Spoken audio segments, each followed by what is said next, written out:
Hawkman number 6, Robert Vendetti writing and Brian Hitch on the art. You two read this, so by all means, take it Yeah. away. So they're still fighting the dead planet. Did you read this one, Connor? I Or are you did. We're behind? still in the microverse. Okay, yeah. So the microverse, they're fighting the dead planet.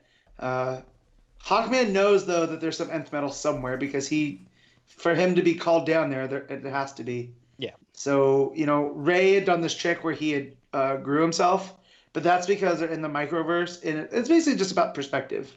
So he can make himself bigger because compared to the microverse, Yeah. He's he's just shrinking less. right. So, but he can't grow too much, or he'll burst apart the microverse. So it's this Yeah, not sure how he's fine getting line. in and out, to be honest. Yeah, right. So he does that, and he's keeping the dead world at bay while Carter looks for this store of nth metal, and then he gets a flash and kind of remembers like it's not just one thing; it's a ship from a time where he was Rainian, and it's this whole nth metal Yeah, it's powered design by ship. it's an nth metal reactor core. Yep. So he digs that out of the dead planet and uses that, and he can't get it to work. So he uses these voice commands that just come to him that are a bit silly. Yeah, but, he's trying all these things like engine on, not recognized, ignition not recognized. It keeps going. He's like up and away, nothing, and then of course the one that works, he says soar, and then it goes, flies.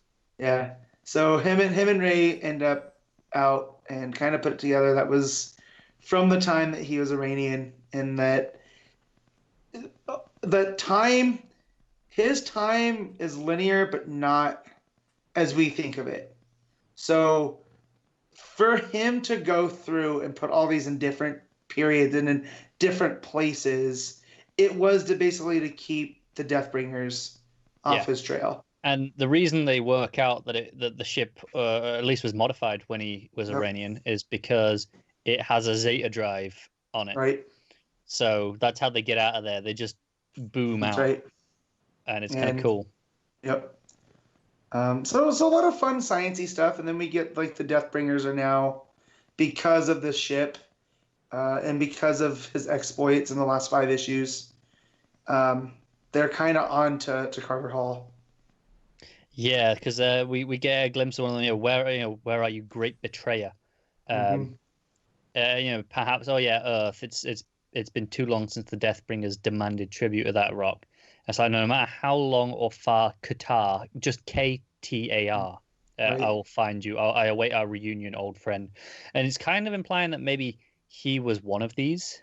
In his first life, he was one of these Deathbringers. Right. Yeah, and it kind of ties it back to him being in the Forge in metal. Yeah. Too, with the betrayer. Like this is his. This is always his role. Yeah, kind of cool. No, the solid art action is great throughout. But the ending with this orange glow around all this red dust, it's downright gorgeous. There's a panel, the second last page, the bottom panel, is just this guy stood there in silhouette in this this red kind of dust. He's got the wings, and he's got this big double bladed staff, and it's such a great panel. Yeah. No. This book is such a blast. I'm looking for the one because he brings up like basically as he's lived all these lives, but he can always count on friends. That's what the Giant Force is, and I like how they're playing up his relationship with Ray. Because that's one of my favorite things from the Johns run. Because I recently gave that a reread, and their relationship, just them. There's a whole issue of them going out to dinner and talking.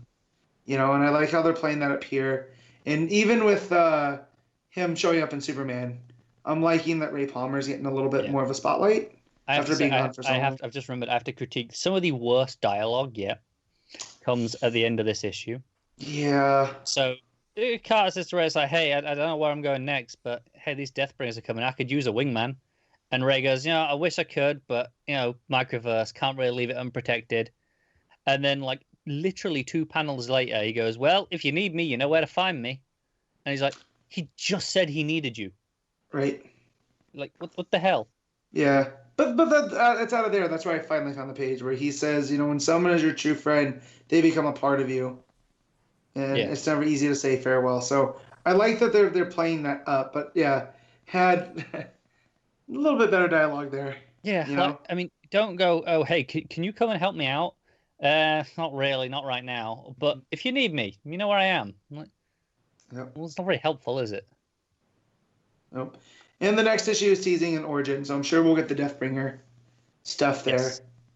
So I'm excited. I'm looking forward to this. Book has been just so much fun. Yeah. And it's really delivered on the whole, Indiana Jones through time and space. Yeah. We've gotten little adventures here and there. And this microverse one was pretty fun. It was, and like I say, you've got the pair of them together, the great banter. Ray discovers the version of Carter that was in the microverse was called Avion. And, that's right. And he had like jet boots, I think it was, or something like that. Anti-gravity boots instead of wings. And Ray's like, well, that's way more sciencey and fun. You should go back to that. Yeah. So the big hawk. Yeah. But he still had the hawk theming, He did. He still had the green and gold and the hawk logo. Yep. And the name, Avian is kind of Avian, birdie. Yeah. So I still hope we get to the bottom of this whole the Bear Clan and the Wolf Clan and the Hawks and it's coming. The Owls and stuff. That's what I'm still waiting for. So hopefully. Yeah. Yeah. So what would you rate it? I give this one an 8. Yeah, I give it an 8.5. Cool. Yeah, I thoroughly been enjoying the series.